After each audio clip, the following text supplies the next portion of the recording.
dia. Vamos estudar matemática. Anotem o código da nossa aula de hoje, J02. O conteúdo da nossa aula de hoje está bem extenso. Temos aí a nossa folhinha de revisão e conteúdo novo no livro. Então presta atenção, pega o seu lápis, a sua borracha, esteja num ambiente silencioso, preste atenção nas explicações. Se for preciso, volte o vídeo, assiste novamente, tá bom? Mas eu preciso da sua atenção e concentração. Então vamos lá. No número 1, está pedindo para você fatorar o MMC dos números abaixo, nesse espaço aqui ao lado. Depois que você fatorar o seu MMC, você vai circular a resposta correta. Então, eu vou fazer um exemplo com vocês, o restante vocês vão fazer sozinhos, tá bom? Então, vamos aqui para o nosso exemplo. Para fatorar, vocês já sabem que temos que dividir esses números que estão aqui sempre pelos números primos. Os números primos que geralmente nós utilizamos são 2, 3, 5 e 7. Qual é a primeira regrinha que nós temos que fazer aqui? É sempre usar o menor número primo possível. Então, nós vamos observar se esses números aqui são pares. 18 e 26 são par, não são? Então, nós vamos utilizar o número 2 para dividir. Sempre que tiver um número par, usamos o 2. 18 dividido para 2 dá 9. Então, colocamos o 9 aqui.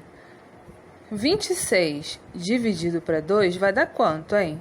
Dá 13. Então, colocamos o 13 aqui. Agora, nós temos o 9 e temos o 13. Qual o número que eu posso utilizar para dividir 9 e 13? Se eu não conseguir dividir os dois números ao mesmo tempo, não tem problema. Eu divido o 1 e repito o número que eu não consegui dividir e deixo ele por último, tá bom? Então, vamos lá. 9.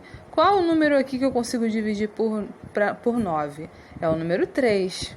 Por quê? 3 vezes 3 não dá 9? Então, 9 dividido para 3, 3. Por enquanto, nós não temos nenhum número que divide o 13. Então, eu repito ele. E o 3? Qual é o menor número que eu posso utilizar para dividir o 3? É ele mesmo, né? Então, 3 dividido para 3, 1. Toda vez que eu encontro o 1, eu fecho. Encerrei aqui. Então, nós temos o 13. E agora, o que a gente faz com ele? Se nenhum desses números aqui divide o 13, vamos pensar. O 13 é um número primo? Ele é divisível apenas por 1 e por ele mesmo. Então, o 13 é um número primo. O único número que vai dividir o 13 é ele próprio. 13 dividido para 13, 1, fechei a conta. Muitas crianças têm errado porque param o cálculo aqui. Mas não podemos parar o cálculo. Depois que fizer a sua divisão pelos números primos, você tem que multiplicar esses numerozinhos que estão aqui. Então, vamos lá. 2 vezes 3. 2 vezes 3 é igual a 6. 6 vezes 3 é igual a 18. E 18 vezes o 13? A gente não sabe de cabeça, né? Fica difícil. Então, bota aqui num cantinho e faz a conta. 18 vezes o 13. Vamos lá? Então, eu adiantei aqui um pouquinho o vídeo e já fiz a minha conta. Então, o resultado deu 234. Então, você vai lá no seu exercício e marca, circula 234. Eu quero o seu cálculo aqui, beleza? Agora, o exercício do número 2 está pedindo para você determinar os divisores de 7, de 40, entre outros números. Eu vou pegar, deixa eu ver, vou fazer a letra E junto com vocês, o número 24. Quem são os divisores de 24? Como você vai armar isso aí bonitinho, divisores de 24.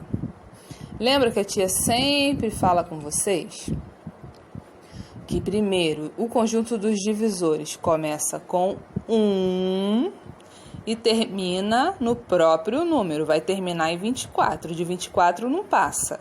A nossa missão é descobrir quem é a galerinha que vai vir aqui no meio, se tem mais números aí. Então, o que você tem que fazer? Pensa na tabuada, mentaliza a tabuada aí na sua cabecinha. E quais números que tem o 24 como resultado na tabuada? O 2. Se a gente multiplicar o 2 por algum número, vai dar 24? 2 vezes 12 dá 24, então o 2 é divisor. 3. 3 vezes algum número vai dar 24?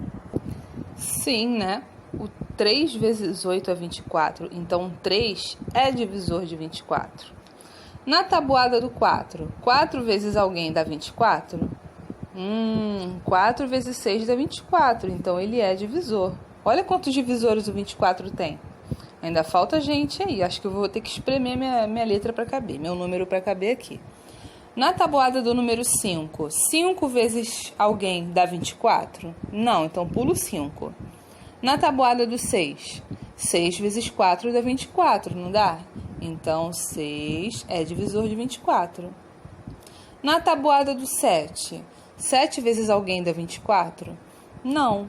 Na tabuada do 8, 8 vezes 3 dá 24, então o 8 é. Na tabuada do 9 tem algum? Não. Do 10 também não. Do 11 também não. No 12 tem. 12 vezes 2 é 24, então eu boto 12 aqui. Tá vendo como ficou espremidinho? Do 13, do 14, do 15 em diante, não tem divisores de 24, tá? Então, o resultado é esse aqui. Esses são os divisores de 24. É isso que você vai escrever aqui, de forma organizada, igual a tia fez, tá bom? No número 3, indique os divisores de 20, que são múltiplos de 5. Então, vamos aqui organizar os divisores de 20. Sabemos que começa no 1 e termina no 20. Então, vamos lá. 2 divide 20? Divide, né? 2 vezes 10 não é 20? Então, divide. 3? Não. O 4? Sabemos que 4 vezes 5 é 20, então 4 é divisor. O 5 também é. O 6, na tabuada do 6, tem algum resultado 20? Não. Na do 7 também não. 8 também não. 9 também não. E na do 10? No 10 tem. E do 10 até chegar ao 20, tem mais alguma tabuada com resultado 20? Não, então paramos por aqui. Então, esses são os divisores de 20. Mas não é isso que ele quer saber lá no número 3. Olha só. Identifique os divisores de 20 que são múltiplos de 5. Agora que a gente organizou os divisores, quais são os múltiplos de 5? Quais são os que são os múltiplos de 5 aqui? Ó, o 5, né? 5 vezes 1, 5. O 10, né? 5 vezes 2, 10. E o 20, né? 5 vezes 4, 20. Então, ó, são esses aqui que você vai responder aqui no seu número 3. E agora no número 4, qual é a soma de todos os divisores de 10? Então, vamos lá. Quais são os divisores de 10? Começa no 1 e termina no 10. Agora vamos descobrir quem vem aqui no meio do caminho. O 10, ele aparece na tabuada do número 2. Ele aparece na tabuada do 3? 3 vezes alguém dá 10? Não. Na do 4 também não. Na do 5 ele aparece. Na do 6, 6 vezes alguém dá 10? Não. 7 vezes alguém dá 10? Também não. 8 vezes alguém dá 10? Não. E no 9? Também não. Então, esses são os divisores de 10. Agora, você tem que somar esses números e responder. Missão para vocês, hein? Não vou dar a resposta, essa tá muito fácil. E por último, o número 5. Quantos divisores tem o número 8?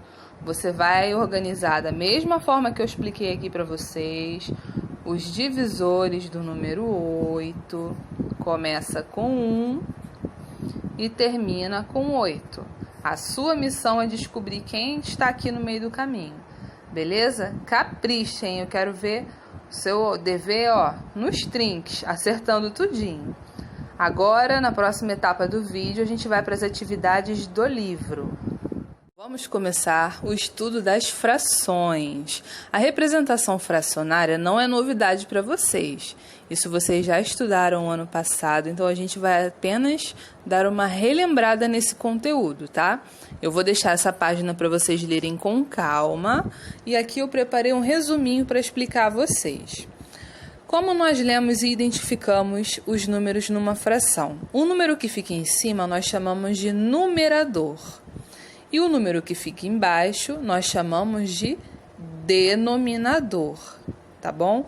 O denominador é a parte inteira, é a quantidade de pedaços que a nossa fração foi dividida. Por exemplo, uma barra de chocolate dividida em 3 pedaços. E o numerador representa a parte colorida da nossa fração. Por exemplo, eu tenho aqui uma barra com 3 pedaços de chocolate. Eu dei uma para a Camille e dei uma para o Alexander. Sobrou uma para eu comer. Então, a minha fração, eu leio 2/3, que foi a quantidade que eu dividi. Quando o denominador for até o número 9, nós lemos na forma ordinal. Por exemplo, 1/2, 1/3, 1/4, 1/5, 1/6, 1/7, 1/8, 1/9. Um exemplo.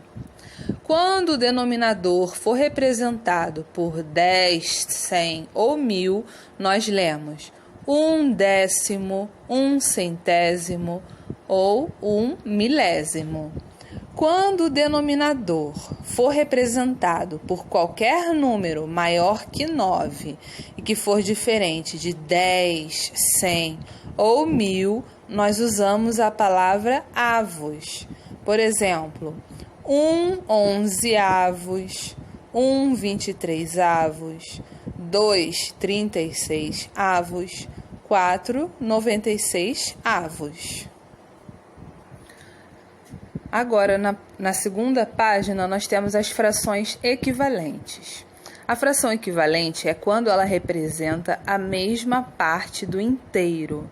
Basta observar se o denominador é múltiplo ou divisor da fração comparada. Tia, você falou, eu não entendi nada. Então, vamos lá. Preste atenção. Aqui eu tenho uma fração, aqui eu tenho outra. Para eu saber se essas frações são equivalentes ou não, é só eu observar o denominador. Se ele é múltiplo ou divisor da fração comparada. Então, vamos lá. 2. Ele é múltiplo de 6 ou divisor de 6? Ele é divisor, né? 2 dá para dividir 6. Então, essa daqui é uma fração equivalente. Porque se a gente comparar, ela representa a mesma parte do inteiro. Olha só essa fração, ela está dividida em 1/2, tá vendo? Já essa fração está dividida em 3/6, como está aqui. Mas se a gente perceber, a parte pintada preenche o mesmo espaço. Então, ela é uma fração equivalente. Agora, se no seu exercício pedir para você encontrar uma fração equivalente, como você vai fazer? É muito fácil. Para você encontrar uma fração equivalente, basta você multiplicar o numerador e o divisor por um mesmo número. Qualquer número que você quiser escolher. Eu vou escolher o número 2 porque é mais fácil. Então, 3 vezes 2, 6. 5 vezes 2, 10. Já encontrei uma fração equivalente. Viu como é simples? A mesma coisa aqui, 6 décimos. Se cair no exercício para você fazer, encontre a fração equivalente de 6 décimos. Basta você escolher qualquer número e multiplicar. Você pode multiplicar por 3, por 4, por 5, por 1000, pelo número que você quiser. Mas a gente sempre chuta no menor número porque aí fica mais fácil, tá? Mas aí fica a sua escolha. 6 vezes 2, 12. 10 vezes 2, 20. Pronto, encontrei uma fração equivalente. Espero que vocês tenham entendido. Qualquer coisa, mandou uma mensagem para a tia no Zap, tá? Agora nós vamos para a parte da comparação de frações. Vamos acompanhar a leitura do seu livro para você compreender melhor. Observe as frações 2/5 e 4/5. Então vamos lá, nós temos 4/5 e 2/5. Qual dessas frações aqui é a maior? Comparação de fração é dizer qual é a maior, qual é a menor ou se elas são iguais, tá bom? Então, como eu sei se essa fração é maior ou menor que a outra? A gente sempre tem que observar o denominador, porque o denominador é a parte que a gente divide na fração, certo? Só que essas duas frações têm os denominadores iguais. Olha, 5 e 5. Então, vamos lá para a dica aqui, ó. Se as duas frações têm os denominadores iguais, então a fração maior é a que tem o maior numerador. Nesse caso, é o 4. Então, a boquinha fica aberta para o 4. Agora, outro caso. 4/5 e 4/6. 4/5 e 4/6. A fração tem denominadores diferentes. Se as duas frações têm os numeradores iguais e os denominadores diferentes, então a fração maior é a que tem o menor denominador. Ué, tia, não entendi. Como é que a fração maior é a que tem o menor denominador? Porque ela foi menos dividida, ela tem mais partes inteiras, entendeu? Então, aqui nesse caso, é o 4/5 que é a fração maior. Vocês vão compreender melhor quando partir para os exercícios e treinar um pouquinho mais. Então, vamos lá para os exercícios na próxima página. Então, vamos fazer aqui o primeiro exemplo. No número 1 do seu livro, está pedindo para você representar cada fração considerando o retângulo como o inteiro. Então, ó, o retângulo é a parte inteira. Essa minha fração 1/2 significa que ela está dividida em duas partes. O número de baixo é sempre a quantidade dividida. E a parte de cima, a quantidade que eu tenho que pintar. Então, se é 1/2, eu faço 2 quadradinhos e pinto 1. E aqui, 3/5. Quantos quadradinhos eu vou ter que dividir? 5. Então, vamos lá. 1, 2, 3, 4, 5. 5 quadradinhos. E vou pintar 3. Já no número 2, está pedindo para você fazer desenhos representando o que é pedido. Uma fração maior que 4/7. Você pode fazer uma fração 5/7, 6/7 ou 7/7. Lembrando que você vai ter que desenhar essa fração. Então, se você escolher 5/7, divide a sua fração em 7 pedacinhos e pinta 5. 1, 2, 3, 4, 5, 6, 7. Ficou meio torto, mas dá para entender, né? Então, tem 7 pedacinhos, você vai pintar 5. 1, 2, 3, 4, 5. Beleza? Uma fração menor que 1/2. Uma fração menor que 1/2, você pode fazer, por exemplo, 1/4. Por que, tia, se o denominador é maior? Lembra daquele esquema que eu ensinei a vocês. Quanto mais divisão a fração tiver, menor ela é. Então, ó, se aqui eu dividi em 2 partes e aqui eu dividi em 4, significa que ela é menor, porque eu dividi em mais quantidades. Então, 1/4. Uma fração maior que 3/8 pode ser 4/8, 5 oitavos, 6 oitavos e por aí vai. Você escolhe uma e faz o desenho para representar. Divide ela em 8 pedacinhos e pinta 4. Ou divide em 8 e pinta 5, tá? De acordo com o que você escolher. Então, 1, 2, 3, 4, 5, 6, 7, 8. Vou pintar 4 pedacinhos. Em casa vocês pintam bonitinho, hein? Já tá pintando de qualquer jeito, senão o vídeo vai ficar muito comprido. E agora, uma fração menor que 2 terços. Uma fração menor que 2 terços pode ser 1 terço. Então, você faz aí uma forma e divide em 3 partes e pinta uma.